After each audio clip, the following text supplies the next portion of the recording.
Hello teachers, welcome to YouTube channel Advice Academy. I am Kumar Sami. I hope you are well and healthy. आज हम discuss करेंगे DSSB के TGT social science के important questions.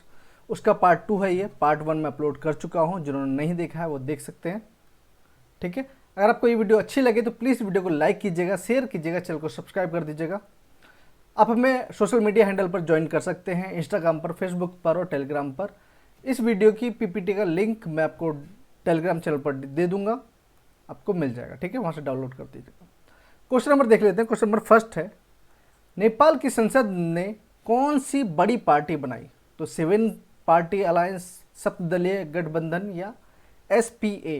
ये तीनों एक ही हैं, तो इसलिए उपरोक्त सभी। ठीक, नेक्स्ट क्वेश्चन पे चलते हैं।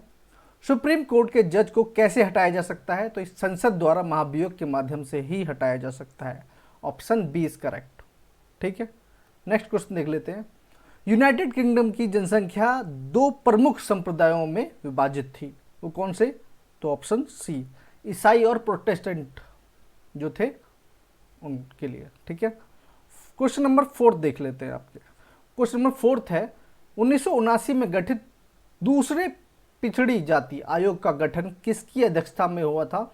तो BP मंडल, ऑप्शन सी, इनकी अध्यक्षता में हुआ था। इसमें विदेश्वरी प्रसाद मंडल इनका पूरा नाम है। तो इनका गठन हुआ था, OBC वाले का, इसका गठन हुआ था 1979 में। 80 में ये तैयार हुआ और लागू हुआ था 1990 में, ध्यान रखना। क्वेश्चन नंबर 5 देख लेते हैं। बेल्जियम देश की कुल आबादी का 40% हिस्सा वेलोनिया इलाके में रहता है। जो भाषा कौन सी बोलता था? ये फ्रेंच भाषा बोलता था। ठीक है, 40% क्या बोलता था? French, C option. और बाकी 59% डच बोलता था, और 1% हिस्सा है वो जर्मनी बोलता था। ये ध्यान रखना, क्या बोला मैंने? 40% फ्रेंच बोलता था, बाकी 59% डच बोलता था, और 1% जर्मनी बोलता था। ध्यान रखना पूरे में। नेक्स्ट, अब यह अल्टीमेटम में क्या लिखा था? जो नेपाल में अल्टीमेटम दिया गया था, तो उसमें क्या अल्टीमेटम दिया था? संसद को बहाल किया जाए, सर्वदलीय सरकार बने, नई संविधान सभा का गठन हो, उपरोक्त सभी। ठीक, क्वेश्चन नंबर 8 देख लेते हैं। भारत सरकार ने दूसरी पिछड़ी जाति आयोग कब गठित की गई थी?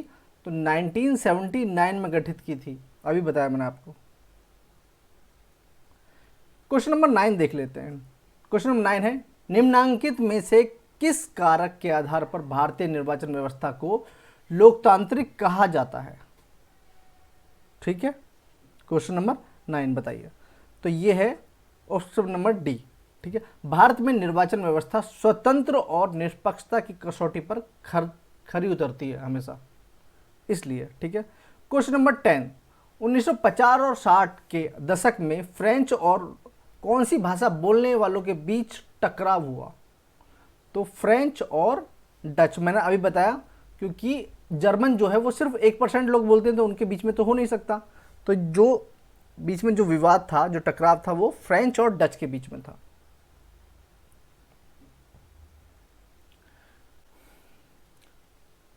अब क्वेश्चन नंबर 11 देख लीजिए। भारत में निम्नांकित में से किस कारणवश चुनाव की आवश्यकता पड़ती है? ठीक, तो ये है अपने प्रतिनिधियों के चयन के लिए, ऑप्शन नंबर बी। अपने प्रतिनिधियों का चयन कर सकें, इसलिए चुनाव की आवश्यकता पड़ती है, ये तो हमें पता ही है सबको। ठीक है, क्वेश्चन नंबर 12 देख लेते हैं। निम्नलिखित में से कौन चुनाव सुधार के लिए आवश्यक सुझाव नहीं माना जा सकता? देखिए, अपराधियों को चुनाव लड़ने पर रोक, ये हम लगानी चाहिए, सही सुझाव है ये भी। राइट टू रिकॉल सिस्टम लागू करना चाहिए, ये भी सही सुझाव है। राजनीतिक दलों की कार्यप्रणाली पर नियंत्रण होना चाहिए लोगों का, ये भी सही है। लेकिन काले धन का प्रयोग के लोग कहाँ से पैसा आ रहा है और वो लगाया जा रहा है, ये चीज को सही सुझाव नहीं माना जा सकता। ठीक है, तो ऑप्शन नंबर ए ये। ठीक, नेक्स्ट चलते हैं। श्रीलंका में भेदभाव का आधार है क्या? भाषाई आधार है, option number C 13।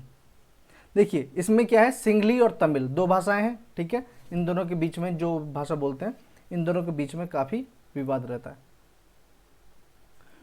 Question number 14, लोकतांत्रिक देशों में चुनावों महत्व के संबंध में निम्नलिखित में से कौन सा कथन सत्य नहीं है? 14, तो ये तानाशाह में वृद्धि, ये एक सही कथन नहीं है, ये चीज नहीं होती है लोकतंत्र में। क्वेश्चन नंबर 15, निम्नांकित में कौन सा कथन गलत है? तो भारत में सत्ताधारी दल के लिए चुनाव जीतना बिल्कुल आसान होता है, ऐसा नहीं है। ऐसा कई बार हुआ है कि बहुत टाइम से कोई सरकार है, उसको भी उखाड़ फेंका है। ठीक है, कांग्रेस काफ़ी टाइम तक थी यहाँ पर, लेकिन उसके बाद जब आम आदमी पार्टी आई तो वो भी उखड़ गई। क्वेश्चन नंबर 16 देखिए,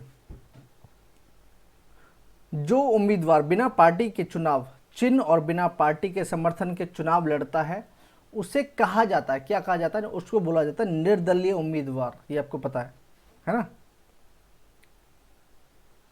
क्वेश्चन नंबर 17 देख लेते हैं। हाँ, क्वेश्चन नंबर 17 है, आधुनिक पंचायती राज व्यवस्था का जनक किसे कहा जाता है? तो ये राजीव गांधी को कहा जाता है, पंचायती राज व्यवस्था का जनक। ठीक है, क्वेश्चन नंबर 18 देख लेते हैं, किसको भारत का उद्धारक व स्थानीय स्वशासन का जनक कहा जाता है? ये बोला जाता है लॉर्ड रिपन को। क्वेश्चन नंबर 19 देख लेते हैं, राजस्थान में 1 लाख से कम जनसंख्या वाले छोटे संक्रमणकालीन नगरीय क्षेत्रों में स्थापना की गई थी किसकी? नगर पालिकाओं की। ठीक, राजस्थान में जहां भी 1 लाख से कम जनसंख्या है, ठीक है, 1 लाख से कम आबादी है, वहां पर नगर पालिका की स्थापना की गई। क्वेश्चन नंबर 20 देख लेते हैं, संविधान सभा की संघ संविधान समिति के अध्यक्ष कौन थे? जवाहरलाल नेहरू थे। ठीक, नेक्स्ट 21 देख लेते हैं, नेपाल के उग्र राजनीतिक दल को कहा जाता है क्या? माओवादी, आपको पता है, कम्युनिस्ट पार्टी। श्रीलंका में 1956 में एक भाषा कानून आया जिसके तहत भाषा को एकमात्र राजभाषा घोषित कर दिया गया, सिंगली भाषा को। ठीक है, यहाँ पर कौन कौन सी भाषा मेन थी? सिंगली और तमिल। नेक्स्ट क्वेश्चन देख लेते हैं, इनमें से कौन सा कथन सही है? तो ऑप्शन सी देख लिए, फ्रांस में 1789 ईस्वी को 1789 की क्रांति ने लोकतांत्रिक शासन की नींव डाली थी। ये ऑप्शन सी सही है। नेक्स्ट क्वेश्चन देख लेते हैं, 24, श्रीलंका कब आज़ाद हुआ था? तो 1948 को हुआ था। ये मैं लास्ट वाली वीडियो में बता चुका हूँ। क्वेश्चन नंबर 25, चिली में लोकतंत्र की वापसी किस प्रकार हुई थी? तो सैनिक तानाशाह का अंत करके, ध्यान रखना, सैनिक तानाशाह का अंत करके। क्वेश्चन नंबर 26 देख लेते हैं, इनमें से कौन सा कथन अश्वेत शक्ति आंदोलन के बारे में सही नहीं? तो इसने शांतिपूर्ण तरीके से वकालत की थी, ये एकदम गलत है। 1966 में ये उभरा था, ये एकदम सही है। 1975 तक चला था, ये भी सही है। और यह एक बहुत उग्रवादी आंदोलन था, ध्यान रखिएगा। क्वेश्चन नंबर 27, लोकतंत्र के विस्तार का वर्तमान चरण प्रारंभ हुआ था कब से? 1980 से। 28 देख लेते हैं, संयुक्त राज्य अमेरिका में नागरिक अधिकार आंदोलन कब शुरू हुआ था? 1954 से 1968 तक चला था यह।